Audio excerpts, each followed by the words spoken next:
थी चादर मुबारक को हटाया और आप सल्लल्लाहु अलैहि वसल्लम की पेशानी का बोसा लिया और बोसा लेकर सीधे मस्जिद नबवी आए जहां सहाबा जमात मेंबर पे खड़े हुए और फरमाया अला इन्ना मन काना यअबुदु मुहम्मदन सल्लल्लाहु अलैहि वसल्लम फइन्ना मुहम्मदन क़द मात व मन काना यअबुदुल्लाह फइन्नल्लाह हय्युन ला यमूत।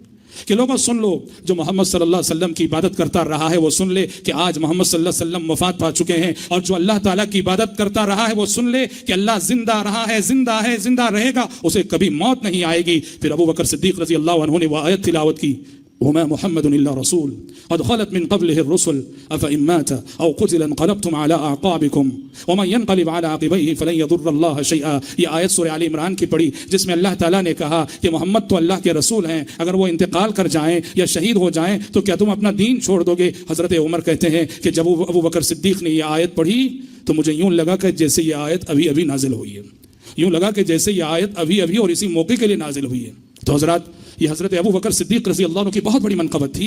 इस नाजुक घड़ी में, इस नाजुक मौके पर उम्मत को संभाला अबू बकर सिद्दीक रज़ी अल्लाह अन्हु ने, जो उनकी शजाअत का सबूत है, उनकी बहादुरी का सबूत है और उनके अंदर पाई जाने वाली कायदाना सिफात का सबूत है।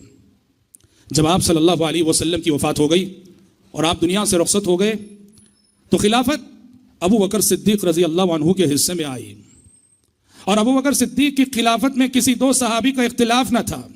उम्मत के इजमा के साथ, पूरी उम्मत के इजमा के साथ खिलाफत अबू बकर सिद्दीक को मिली रज़ी अल्लाह अन्हु व अर्दा। क्यों मिली? देखिए, ये इसलिए बताना पड़ता है कि मुसलमानों में शिया एक ऐसा तबका है, शिया एक ऐसा गुमराह फिरका है जो नऊज़ुबिल्लाह अबू बकर सिद्दीक रज़ी अल्लाह अन्हु की शख्सियत और दूसरे सहाबा के साथ तरह तरह के बुहतान और इल्ज़ाम तराशियां करता है।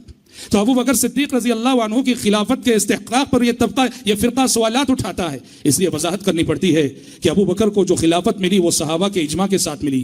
और सच कहें, कुतुब अहादीस में नबी करीम सल्लल्लाहु अलैहि वसल्लम ने अबू बकर की खिलाफत की जानिब बेशुमार इशारे दे दिए थे। कैसे दिए थे? आपने फरमाया एक हदीस में, अलैकुम बिसुन्नती व सुन्नतिल खुलफाए राशिदीन अल महदीयीन, मेरी सुन्नत को लाजिम पकड़ो और खुलफाए राशिदीन की सुन्नत को लाजिम पकड़ो। पता चला आप सल्लल्लाहु अलैहि वसल्लम अपनी जिंदगी में फरमा रहे हैं, मेरे बाद खुलफा आने वाले हैं, मेरे बाद खलीफा आने वाले हैं, और आपने इन खुलफा की सिफत बयान की, राशिदीन, ये हिदायत याफ्ता होंगे और सच्चे होंगे, रास्तबाज होंगे। और फिर बाज़ हदीस में तो आपने नाम लेकर इरशाद फरमाया। एक हदीस में आपने फरमाया, इक्तदू बिल्लज़ीन मिन बादी अबी बकर व उमर, कहा कि लोगों मेरे बाद दो शख्सियतों की इक्तिदा करो, एक अबू बकर है और एक उमर है। और बाज़ हदीस में खास तौर पर आपने अबू बकर का नाम लिया। जब ये खातून आई बुढ़िया एक मसला लेकर आप सल्लल्लाहु अलैहि वसल्लम की खिदमत में, और उसने अपना हक नबी करीम सल्लल्लाहु अलैहि वसल्लम से मीरास में मांगा था, और गुफ्तगू करते हुए उसने कहा था कि मैं आइंदा साल आऊंगी, तब आपने उस बुढ़िया से कहा था कि अगर आइंदा साल आओ और मुझे ना पाओ तो अबू बकर से मिल